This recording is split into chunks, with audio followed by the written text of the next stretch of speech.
right, welcome all. We are here at the July 3rd Freedom Hub Working Group, so we're right before the cusp of July 4th. Will be an exciting time to reflect. Very apropos for today, as it turns out too. We're going to have a really exciting guest here in the form of Adam Kokesh, who's running for president or unpresident, as you may want to frame it, for the Libertarian Party. And before we do so, we're going to kind of just do a little bit of housekeeping here while we can let some other people arrive. Now, first off, just to make everyone aware, we do have a couple of ways to resource this webinar. So this is the link you want to give out that people come and join and participate. And just by registering, they're going to automatically get notices ongoing until they unsubscribe for the ongoing ones, plus links to the old one. So this way they can, not necessarily be able to attend sometimes, but they can make sure that they get to see it. And then also they're all hosted on our Brighteon website. So here we're looking to drive some more traffic here. So please encourage people to come in here. All of the webinars are on here and they're all quite good. There really isn't a bad one in the bunch, frankly. And we've got some other ones coming up as well. So before we kick into today, Charles, why don't you do a quick run through here on who's forthcoming, and then also you can do a little setup about Adam. Sure, Jeff. Welcome, Adam. Before we commence, so we always want to thank our sponsor at the Freedom Hub. That is the tip of the spear for health disruption through the empowerment of patients as cash payers. And so thanks, Freedom Hub. And coincidentally, Jeff and I happen to be friends with that group. If anyone wants to be connected to their solutions, we can help you. As far as a preview, we always do a month out. So next week we have from the Competitive Enterprise Institute, John Berlau, on the latest in deregulation for the financial sector. He may touch on Bitcoin a bit too. In 2 weeks, we have a well-known libertarian professor, Art Carden, to get big picture on us on what society would look like without any limits. Then we have a former Cato colleague of mine, Ivan Eland, who has this great book that everyone has to get from about a decade ago, Recarving Rushmore. What presidents would you put on Rushmore if you were able to recarve it? But really, Ivan is a foreign policy guy. So we'll have a lot of skepticism on our intervention. So maybe a double topic week, that one. And then finally a month, we had Bob Poole from Raisin last week, and we'll have his colleague Adrian Moore back for more privatization stuff. Adrian's working on the troubles with legalization of marijuana.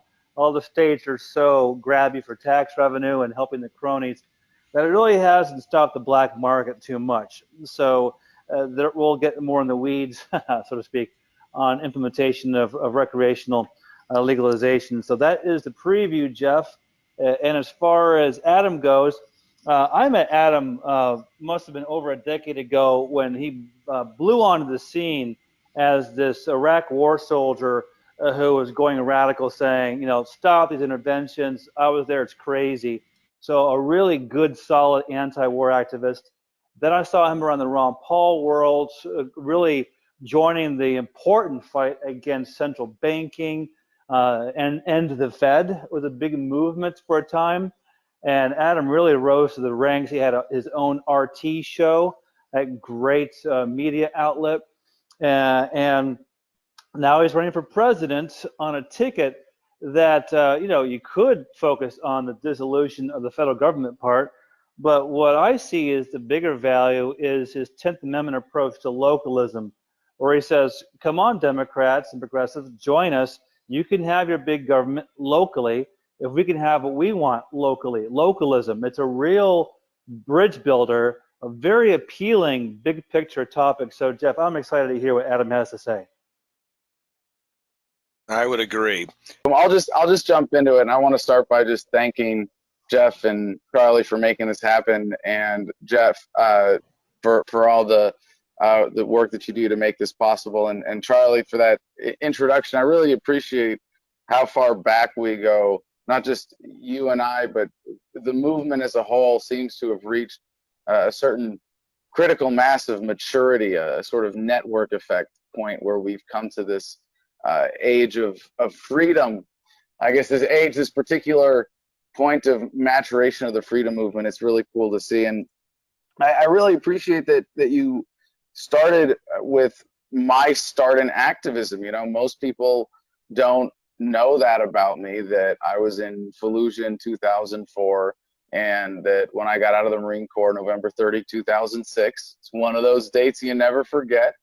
I moved to Washington, D.C., first to work for AFLAC and get a master's degree in political management at George Washington University. But I came across the website, and I don't even remember how, for Iraq Veterans Against the War, ivaw.org. And I was just like, you know what? That's me.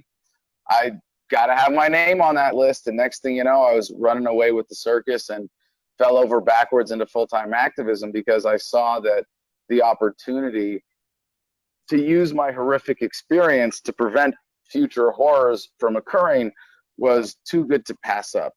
And that was so compelling that since then, I feel like that was my birth as a full-time activist. March 19, 2003, I'm sorry, 2007, March 19, 2003 was the invasion of Iraq. We were marking the 4th anniversary of the war at that point, and we did a mock combat patrol called Operation First Casualty, because the first casualty of war is the truth.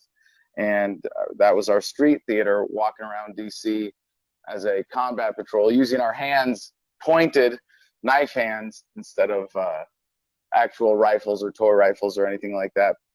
But the reason I mention that is because it really is an important part of my journey. And you said, you know, to go from that to Ron Paul, to end the Fed, to, you know, I was organizing veterans for Ron Paul, to going to jail for a lot of different civil disobedience actions, to coming to this concept of localization. And I'm just so everybody knows, I'm going to go through these slides and make sure I cover just a few basic points and go for about 20 minutes, and then we're going to open it up to Q&A. And I'm really interested in particular in how that goes with this particular audience today. And it's what you said was a really good summary of it right there, that you get government down to the local level. It's the everybody gets what they want strategy. We don't have to argue over who's right and who's wrong, and we can stop arguing about aesthetics. And this is a really important shift for the Libertarian Party and digging down to principle. And this is why I mentioned the anti-war story, or my anti-war story, and my experience transitioning from that to activism, is that a big part of it was going from, oh my gosh, here is this immediate horror of government, and I want to do something about it. And then realizing what the principles behind my objection were and applying them consistently, and coming to understand the non-aggression principle. And when I was working with other veterans, I was, you know, one of the few Ron Paul supporters in Iraq Veterans Against the War and the anti-war movement in general. And I was surrounded by mostly lefties, but they were good people. They were veterans who were getting arrested with me side by side, and really just a part of the anti-war movement, who I knew were, they weren't shills, they weren't paid off, you know, they were there sleeping on couches, you know, and on floors, and roughing it on crazy tours to go and speak and spread the message of Iraq Veterans Against the War with me.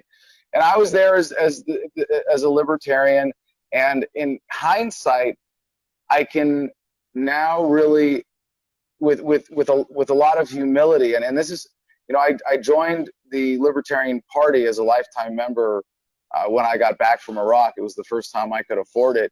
But even then, I was an arrogant, militarist minarchist, not a real principled libertarian. And I'm not trying to play the game of, you know, there's only one real libertarian, because if you don't think you're the only real libertarian, you're not a real libertarian. But I want to take a more inclusive approach. You know, a libertarian is anybody who believes in freedom, and you know, we all have different understandings of what that means. So I was surrounded by all these lefties, and I was a libertarian, so I knew I was right about everything. I just had to prove it to them. And we would have these great debates, conversations, arguments even about political stuff that came down to differences of opinion. I was really just disappointed that we couldn't come to more decisive answers.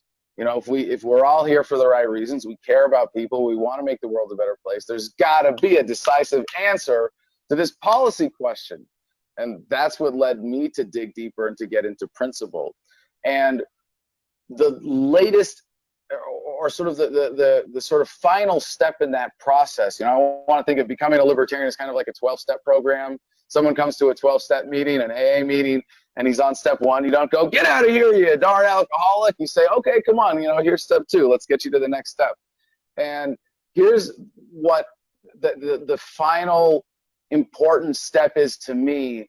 And this is the localization concept. And this is so obvious to people when they figure it out. I'm actually, as I really integrated this idea properly into my overall worldview and my activism, I was surprised to learn how little it's discussed in the libertarian movement, that it should be much more prominent. And here's why, and I'll give you a really specific example. A lot of people think of the libertarian message as pro-gun, and it's not. It's pro-private property at a more deep level than being pro-gun. Now, you go all the way to the deepest level, that is self-ownership, of course, and the non-aggression principle. But even on an issue like this, it's very easy to see past this conclusion that we come to of it being pro-gun. Well, of course, the non-aggression principle, you can own whatever you want. You can own a gun. You have that right to own a gun. But in a sense, if you say that it's a matter of policy, should we have gun control or not, or should we allow guns in certain places or not?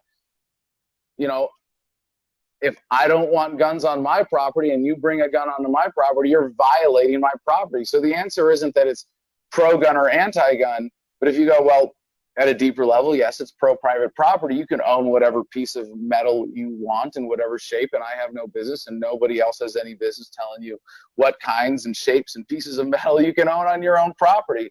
Simple as that.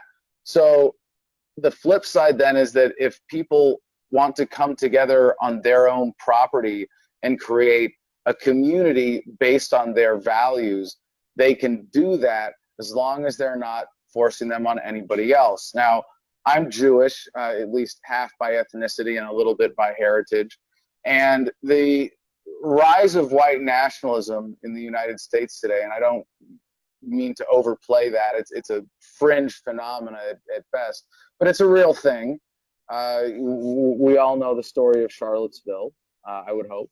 And as much as that really, truly, viscerally disgusts me, I can say, if a group of ethnostatists want to get together on private property and they want to create a community based on those values, as long as they're not forcing on anybody else, I want them to have that right.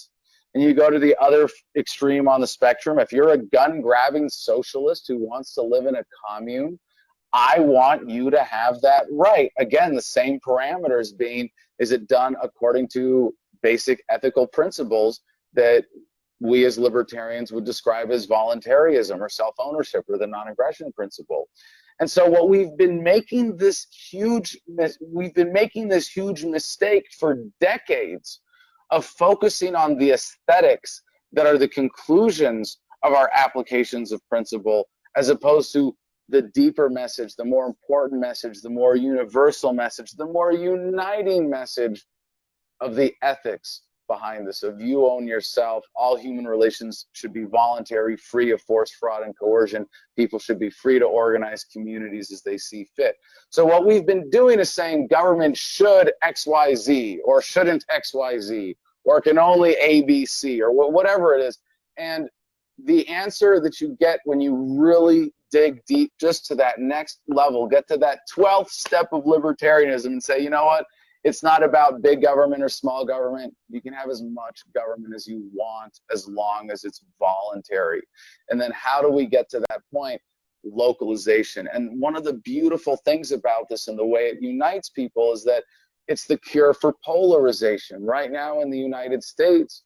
And again, I think it's a generally overblown phenomena of the polarization, the rise of the radical left and the radical right, and Antifa versus the alt-right and all that silly stuff.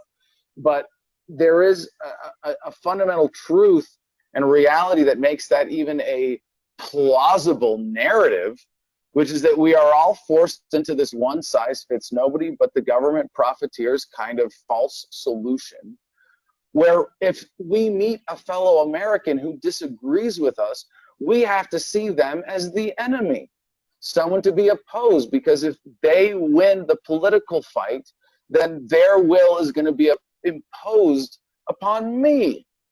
And if we say, no, you know what, you want to live that way? Great, I'm going to live this way. Now we can be united in freedom instead of united under a central government. So I guess we'll move on to the slides here. Now you guys have been staring at James Weeks's pale belly for a few minutes. Hold on, go back. I want to say something about that first. This is from the convention in Orlando in 2016. For those of you who don't know, I think this might qualify as our most famous convention moment to date for the Libertarian Party. And there are a lot of people in our movement who object to politics entirely for plenty of legitimate reasons. And there are plenty of people in our movement who object to my campaign, even coming from this ethical perspective. But I want to point out something that I think as libertarians, we generally don't stay conscientious of enough, which is that we are still right now a relatively small minority of the population, no matter how you slice this out. And there are certain selection criteria that have led those of us to this point that exist. And there are certain dynamics of waking up and becoming part of this ideological minority that we really need to be aware of. And one of them is this false self-consciousness, where, oh my gosh, I'm the only one who believes this, I'm the weirdo, I'm the outcast, let me check. And there's a really simple psychological phenomena behind this, where if you have a bunch of cohorts in an experiment, this has been done, and you put a piece of paper on the table where only one person at the table is the actual subject, and you pass the paper around to everybody else with 3 lines on it, and you say, which line is the shortest line?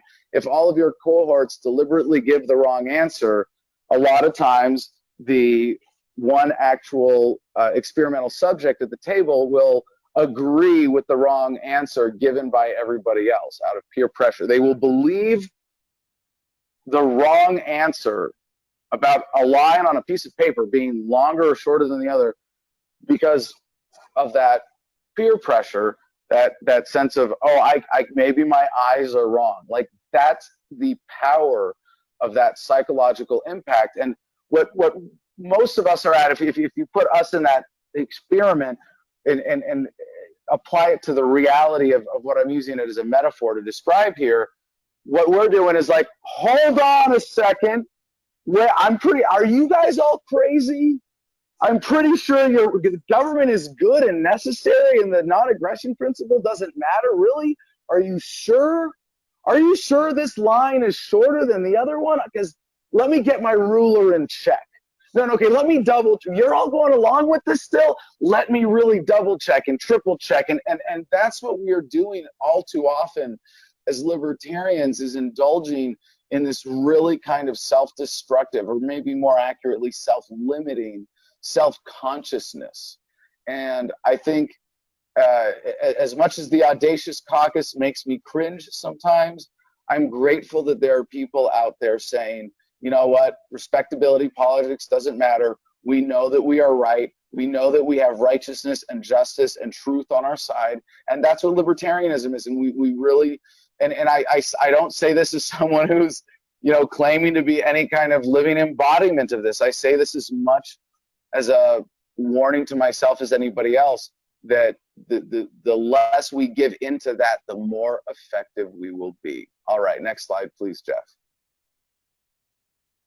So Charlie introduced me as a presidential candidate. I'm glad he included their unpresident or not president. Before we filed, I was running for not president in order to avoid the legal ramifications. And it is true that I'm technically running for president, but every time I say that, I throw up in my mouth a little bit. You really have to be some kind of psycho to actually want to wield that unjust power over other people that shouldn't exist. But my platform is fundamentally different in the sense that I am not putting on the ring of power. I am throwing it directly into the fire. It is true that I am technically running for president, but it's more accurate to describe it as turning the national election into a referendum on whether or not the federal government should be allowed to exist at all. Now, in a sense, this is the most drastic step in government reorganization that we've ever had in American history. It would obviously be a significant reversal of the steady growth.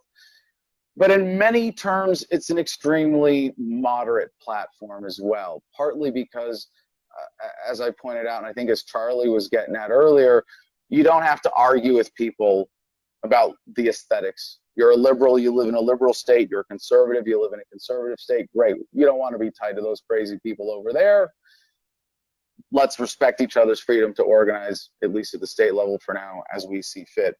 So in that sense, ideologically, it's extremely moderate because it's open to whatever people want in their states. They will get that, hence the everybody gets what they want strategy. Eventually, of course, with this idea of localization, it should keep going until government is entirely voluntary, localized at the community level to the point where individual rights are respected and you can freely secede on your own property. That's the objective there. So 22 million Americans work for government at the state, federal, and local level put together. The federal government represents only 3 million of those 22 million. So we're really talking about, in terms of the scale of government, at least in terms of employees, and you know, if people want bigger government at the local level, they can regrow government, although I don't think that's going to happen after we get this idea to the point of critical mass acceptance to actually make it happen, and we can get to that in Q&A if people want to get into strategy and timing. And you know, my understanding that this is not a one-cycle campaign, that this is probably going to take 2 or 3 election cycles, and I'm willing to continue to put the time in to build the party and all of that in order to make it happen. So we're talking about getting rid of 3 million out of 22 million government employees, and a lot of those are actually going to be localized, and the states will have the option of simply continuing their employment and absorbing their functions. So, you know, it might only be 2 million. Can we cut 1 in 10 government employees in America? Holy crap, all of a sudden this sounds like a timid platform. So to be clear about the mechanism, as the slide says, 1 executive order, I resign on day 1 from the presidency to become custodian of the federal government, and we declare the federal government bankrupt on day 1. Federal laws are immediately unenforceable. There will be appointees in that executive order predetermined to be the secretary, excuse me, not secretary, but rather custodian of each independent agency, and take it through a very specific process that's outlined in advance in that executive order. I get asked the question, is it constitutional? Heck no, it is not constitutional. That's kind of the point. We are appealing to the higher authority known as the Declaration of Independence, which says we have not only a duty, but a right, or excuse me, not only a right, but a duty to alter and abolish systems of government that no longer serve us. And when we get to the point where the American people say, we're not going to put up with this any longer, no asshole in a suit or a robe in Washington, D.C. is going to stand in our way. Next slide, please. And I'm sorry, I'm a little over time as I said, so I'll get through these really quick. Every agency of the federal government will be localized, liquidated, or liberated. It's kind of a clever way of getting the alliteration in there. Localized, we cut it up into 50 pieces, transferred to the states. Liquidated, it just completely goes away. Liberated really means spun off into a public trust, as we would use Social Security to pay back the American people the funds from the liquidation. The federal debt as it is today, we disown in declaring bankruptcy. It's not a legitimate debt. And the Department of Veterans Affairs, for example, gets spun off as an independent agency where every veteran in America gets one ownership voting share. You do that and the drug war, I guarantee you're not going to have 20 veteran suicides a day. Next slide, please. So a new direction for the freedom movement, localization, everybody gets what they want strategy. We've covered that. Next slide, please. Now, there's a very important anti-militarism component to this, and I'm actually surprised how little resistance we have gotten thus far, but it is only from the nationalist militarists who really object to this idea of the military being localized to states or even more local governments. And in case I didn't say it before, the end of the process is 50 independent states and up to 562 sovereign native nations. Every tribe will have the opportunity to declare their own sovereignty in this process as well. James Madison said, "The means of defense against foreign danger have been always the instruments of tyranny at home. Among the Romans, it was a standing maxim to excite a war whenever a revolt was apprehended. Throughout all Europe, the armies kept up under the pretext of defending have enslaved the people." I make an important distinction between the founders and the framers. The founders were the ones who said, "Screw you to the king, we're not going to be part of your empire anymore." And the framers were the ones who screwed it up by creating the new central authority under the Constitution. But especially among the founders, there was a great sentiment against any kind of militarism or standing armies, and what they advocated was a free market and militia-based defense. And this platform is getting us one step in the right direction there. Next slide, please. Or is that it? Is that the last one? All right, okay, so this is the last one here about what you want to do if you want to get involved or help our campaign. And the first one here, sign up to be a delegate with the LP. This is strengthen the party. Same thing with number 2, get active with the LP. Whether it's to be a delegate to support me or not, I encourage everybody who cares about who the nominee is in 2020 to get active and be ready to be a delegate. Of course, you can donate. You can join one of our special teams with media or social media or organizing. We have a bunch of different teams that your talents can be put to their most effective use. Number 5, win converts, wake people up, get out there, spread the message, spread the love. And number 6, be awesome to everyone, represent the message well, represent the movement well. And with that, I'll turn it over to questions.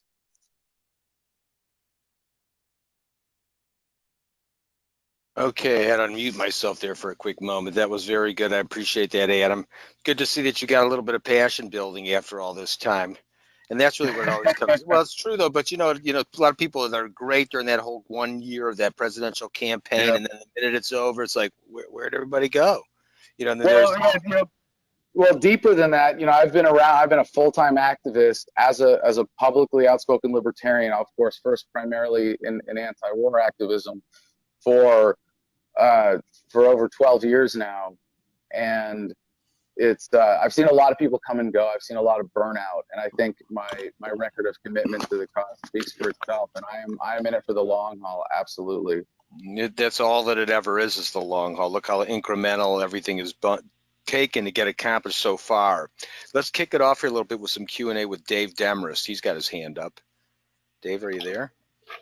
Yes, thanks, Jeff. Adam, you hit the nail on the head with the fact that the freedom movement is not discussing localism. I would agree, and would also add that they are not discussing the technology benefits of the free market. I happen to know you are also a technology advocate. How do you bring localism and technology together? I just did an interview yesterday here in Phoenix with Johan Ben Zion, who's a presidential candidate for the Transhumanist Party this cycle. And I think the general term that I like is techno-optimist, and understanding that technology fundamentally empowers people and causes decentralization of power inherently, and that it accelerates generation to generation in its distribution rate. And to see that we are at this point is so exciting. There's the section in my book about the future of freedom and the asymptote of the acceleration, the exponential acceleration of all these things with technology. there are sort of two interplays here to answer your question directly between technology and localization. And one is just that the technology we already have, the internet itself, is an incredible force of awareness that gets people to see the evil of government and gets people thinking outside of the box.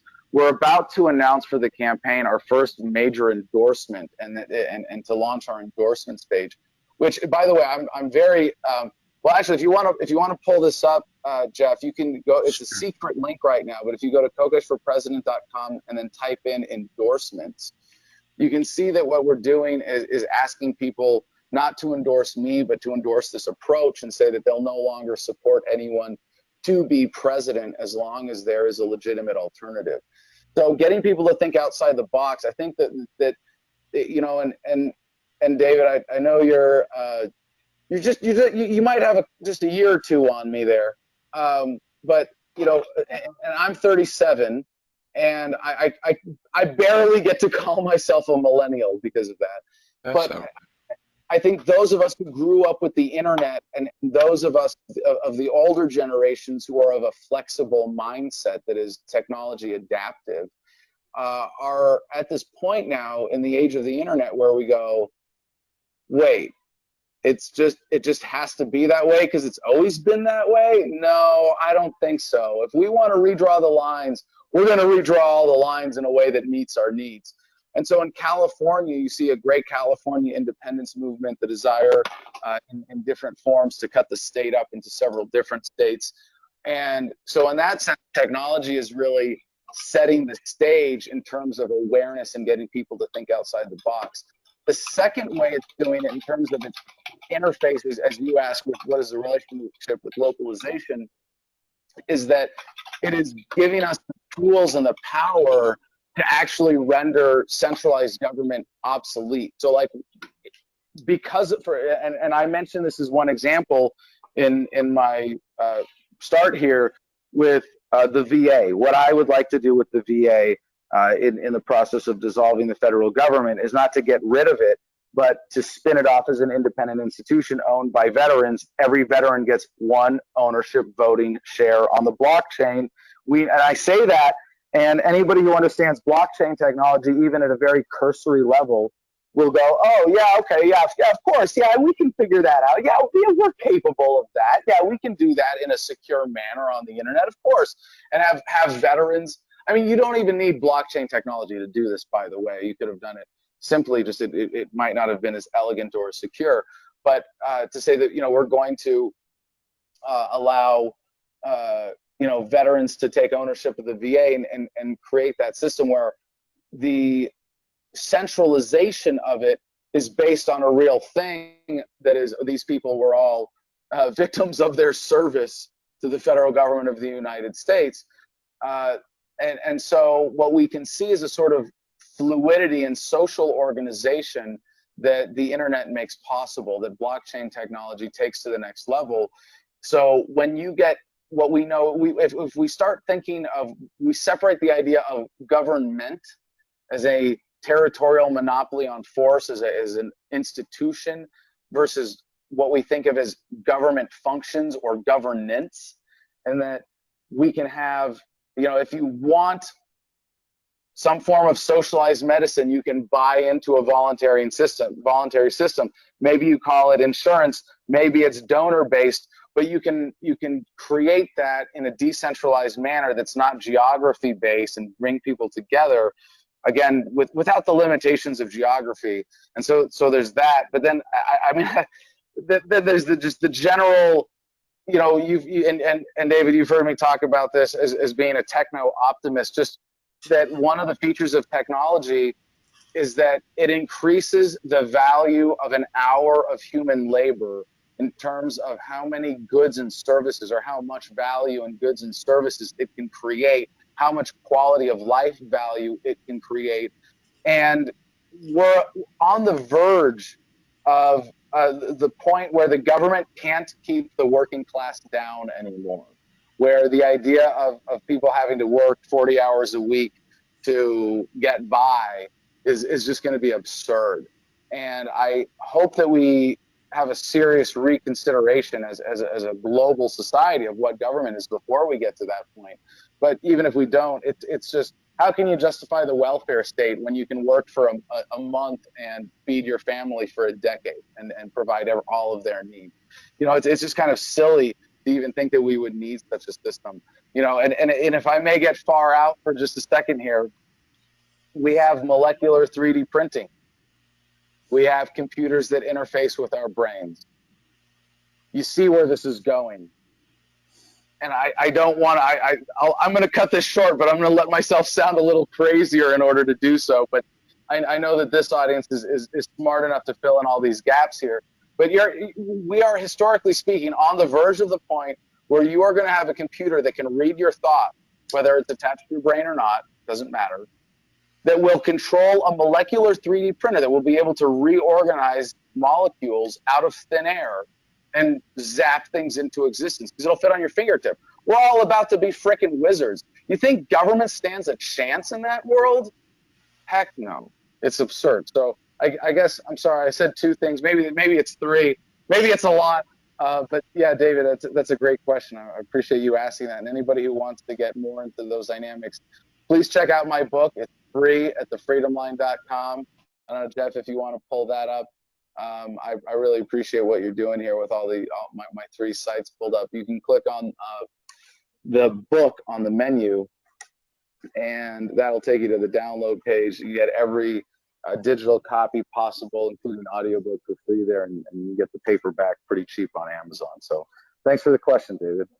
No, that was good. And, I appreciate, like I said, the passion is really important, and you're certainly showing that. But also that the fact that, in thinking this through, which obviously you've been doing, how interconnected so much really is. And that's where most people fall all apart because they're too focused on like their pet issue or just kind of their own biases or their preferences.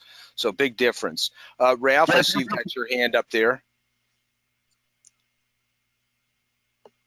You there, Ralph? You're unmuted and you look like you're good to go. All right, well, maybe not for the moment. You can chime in a minute. Charles, were you just there? Sounded like somebody else was trying to ask a question too. So while we're waiting for someone else to kind of respond, or if Ralph comes back, with what you're doing, I mean, are you on the road or what are you doing to kind of make stuff happen here? Well, I announced a year and a half ago because I knew that this was going to be a long-term campaign and that in order to win the Libertarian Party nomination, we were really going to have to organize my existing fan base and really, convince them of the value of this campaign and get them involved and organized to be delegates. And so we've been doing that for a year and a half and building that organization. And I was on the road the first 6 months of last year leading up to the Libertarian National Convention. By the way, I should say I was arrested within an hour of announcing on some trumped up drug charges in Texas, which I just went to court for. I can't say publicly exactly the scenario there, but it went extremely well. And on the next step of this legal process, I'm going to have a really exciting announcement about this case. I was on the road the first 6 months of last year. Was it the Libertarian? I'm sorry, I said that. And then we did the book bomb in January in New Orleans, delivered 204,452 copies of my book, one to every single residential mailbox in the city of New Orleans for 60 cents a copy, 30 cents printing, 30 cents delivery. Big experiment. We're about to go back and do a focus group there in a few weeks. So looking forward to that. I've been traveling a lot this year because the Libertarian state conventions are more scattered rather than packed into a season before the national convention. My travel has been a lot more scattered, but I find that I'm on the road at least most weekends. I was just in Boise this last weekend for a lot of really cool events. Separate long story there, but we have too many people in Boise, not enough people in California. And then 2 weeks ago, I was on Fox Business with Judge Napolitano, and that kind of kicked our campaign into the next gear in terms of people having a sense of urgency. Now that people are in the general public paying attention to politics, now the value of this campaign in terms of being able to reach a general audience has gone up a lot. And I had been steadily doing probably an average over the last year and a half an interview every other day. And now I'm doing 2 or 3 a day, just starting in the last couple of weeks, since the Napolitano interview. We have a great media that made that happen. We have a group of volunteers who help my press secretary get interviews and things like that. So it's been a wild ride, and I see how this is going forward. And I don't know if people want to geek out on this. I'll just say one more thing about the timeline here is that I understand it would take a black swan event for a libertarian to win the presidency in 2020, even if it was Jesus himself. But black swan events happen to get packed in a lot closer as the human experience accelerates, if you hadn't noticed. But I'm not counting on that. And I think what is a reasonable goal for the Libertarian Party is to crack 10% in 2020. And I think with a platform like this that has so much appeal to independents and conscientious non-voters, as well as libertarians who will always object to any particular plan that you would be imposing upon them, I think if we bring those people in, there's an easy, immediate coalition that gets us to 10%. And I think as you build that, I think in 24, there's a possibility that if the intervening years there are good to us, that we could win in 24. But even if not, I think that we could get to 25 to 30%. And I think in 2028, this is what it's going to take for really under any libertarian strategy that's realistic in the long view. I think this is the way that it should be conceived, or at least in line with these realities. But then in 2028, I think it's possible for us to have an overwhelming majority, which is what it's going to take to give us a mandate to institute some significant change to the system. Well, the one thing for sure too is that it's just different enough what you're talking about here, at first blush. Yeah. That to get people kind of breaks. Yeah, exactly. Because the past libertarians, it's like, well, we got a better third way to kind of do it type of thing. And so, yeah, it's different, but it's a little bit the same Me Tooism. You're still playing that same sandbox, and here you're like going, why are you guys even jerking around over there at all together? Which is really we've been playing their game. I'm really glad you put it that way, because this is the most sort of surprising disappointment that I have in the movement after all my years and being able to, and I don't mean to be arrogant about my time in. I've got a solid, I was organizing libertarians in college, but I'm not, there are people with decades more experience than me. But in all my years in the movement, and in the party even, this is the one thing that has been, that when you step back, to me is one of the biggest disappointments. And then it's like, holy crap, we have been playing their game of issue-based politics. We are not a political movement nearly as much as we are an ethics movement, a principles movement, a morals movement, a respect and freedom movement, a truth and love movement. And when we say, well, this is how we feel about this issue and this legislation, you're missing an opportunity. You're missing the point, and you're not reaching people in a way that wakes them up. Neither that emotional level, which is where everybody truly lives. They're not living in their visceral world, or they're in their intellectual world. They live in their emotional world, and this is where you need to really appeal. Real quick, because we're going to run out of time. I'm going to respond to that. I'm going to combine a couple other last questions here, so you can kind of give us one good tail end here. One of the questioners was, is there any role, and I'm going to ask you both at once so you can kind of reply together. Is there any role you see for the federal government as a consequence of what you've been saying? And then also, what do you think about this concerted attack on universal rights of informed consent, whereas, like as an example, the New York school districts are sending letters to parents warning them that they will be reported to Child Protection Services if they don't allow every vaccine that has quote unquote been mandated? Government control in both instances, as it were, or is there a function that's left after what you did? Was there any federal something that would still be occurring? Yeah, well, those are two really different questions. I will start with the first one. My temptation is to answer it by saying The only thing the federal government should do is commit suicide. But no, that's not the reasoned, responsible, policy response that we've developed as a way to actually achieve this goal of disillusion and localization. So there are a few things, and I touched on this briefly, but I'll just get the next level on this.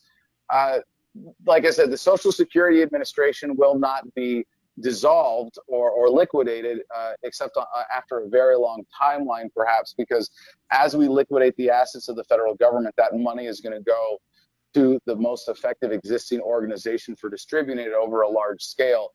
And so we're going to use the Social Security Administration, to meet the fiduciary responsibility of the federal government going through bankruptcy and paying back the true creditors of the federal government, which is not the foreign banks and foreign governments and foreign corporations who own that debt on paper that's not legitimate, but of course the American people. And there's that I think that would be the largest function. I think I talked about the VA enough. So spinning off the Department of Veterans Affairs. There's one other major function that would be a lingering function of the federal government, if you will. And this is one of the things I'm really looking forward to. This is going to be so much fun and really empowering, which is that we get to release all the records. No more secrets, no more lies. But one of the ways in order to do this responsibly, we have to acknowledge that the government has a lot of data on individuals that it should not have. We're not going to release your nudie pics that are on file with the NSA, all right? We're not going to release your tax returns or your private personal information. All of those things, of course, have to be redacted in a very careful way. And so what we are currently looking at as a way of handling this is that we would take the Library of Congress. Although this is something I'm open to changing, the principle here is that whatever agency of the federal government has the most effective organization to achieve this function will preserve as the clearinghouse for the records. So, for example, with the military, CIA, FBI, NSA, these really big agencies, that will take some considerable time to shut down. At least a few years. I'm not naive. Of course, this isn't going to happen on day one. And then the logistics for getting the military localized to the state level are also quite significant. But in terms of the records, they would all, we want to be able to shut down these agencies without delaying for the records handling process, and we would not have them handling their own records. So all of the records as these agencies shut down would go to a central clearinghouse where they would get processed for, or rather the appropriate personal information would be redacted before it would all get posted online. Oh, and then what the second question was informed consent. Yeah, informed consent. Sorry, I got so wrapped up in that one. It was a good one, though. It was a good one. It's a fun one to answer. But the informed consent, it gets down to the first principles here, which is that you shouldn't be forced to put your child into any kind of education system at all. You shouldn't be forced to pay for the education of anybody else's child, and or your own, even, for that matter. You could be certainly in many ways expected to and led to, but not forced, not coerced into doing that. And rather than saying, let me try to untangle this policy knot, I'm just going to get down to first principles here and say that what we really need is a proper free market for education. And that might include a lot of charity and a lot of helping people out and pooling resources for people who aren't able to afford that for their kids. But the centralization of the education system has led to Common Core, has led to a testing-based system that destroys education, has led to the cemetery row seating of government schools and so many other destructive things that condition us to be obedient citizens rather than free thinkers. And I want to see that shift happen as soon as possible. It's a really critical one for the advancement of human society overall, all over the world. And in the United States, I think with my platform, I'm not promising to solve the entire problem, but getting rid of the Department of Education would be a great first step. What a well thought out answer too. Here.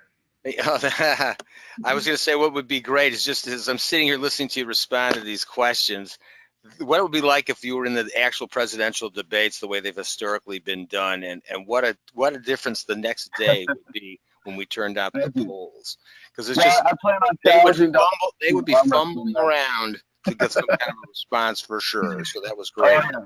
Yes, I appreciate that. Thank you. Oh, no, it's definitely, I mean, and that just goes to show you need to know your stuff. I mean, anybody that's kind of come from that libertarian bent that's in government currently or has been, they're the ones that whenever they talk, it's like, wait a minute, this person actually did some reading and knows what they're talking about compared to the others that are just playing to the rafters or to the cheap seats, one or the other or both. So we're totally run out of time. So this was great, Adam. And, we're going to definitely keep up with your antics as things go along. But it's great that I've seen the trajectory of what's happened in general and with you in particular, which has been pretty neat, because I got to see you before I even knew about you or anything. Was when I was at one of those events in Washington and we were baking in the sun out there and all these speakers and you were one of them, and the whole crowd worked up. It was great. So look where it's taken you.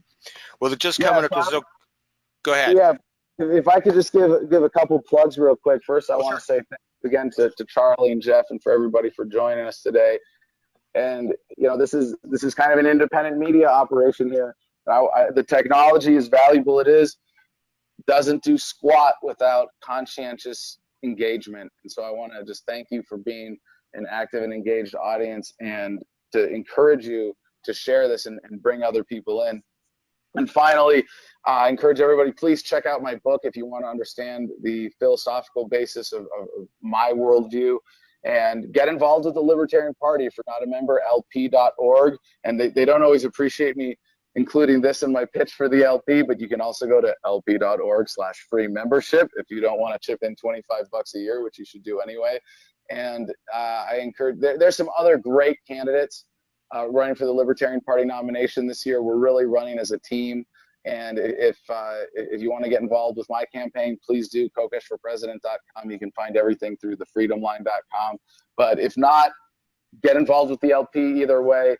And please support all of the candidates that you like. If not, at least get involved with one of the Libertarian presidential candidates for 2020. It's a great opportunity. 2020 is going to be a great year for the LP. Fantastic. Well, it's good. Things have been moving on all fronts, so it's about time it attacks the political world too. So I'm glad you're out there making it happen. Just as a reminder for this coming up, we've got from the Competitive Enterprise Institute, John Berlau. He's a finance deregulation expert. Then we've got Art Carden. He's about society without limits. We're going to have Ivan Elland, and that's from the Independence Institute, and that's on stopping wars and his idea of recarving Mount Rushmore. It's a fun topic to chat about. And then from Reason Foundation, we're going to have Adrian Moore, and he's about marijuana legalization, troubles, and privatization. So kind of plays into exactly what we were talking about here today. And just as a reminder also, when we get the notice, which will come the following Monday, this will be what it looks like, and you should be getting this. Advise me if somehow you're not. It'll have the link to this recording in it, because it'll be talking about the one we had just had, which will be today's, and then what's coming up next. And as I said, if you encourage people to join using our link, it'll be great for them to get these on a regular basis. And then, otherwise you can also see them on our site, which you're going to pop that back up, and we've got there are some great, like you saw today, there's some really great additions that we've done already. So thank you all for coming today again, and I will see you in a week.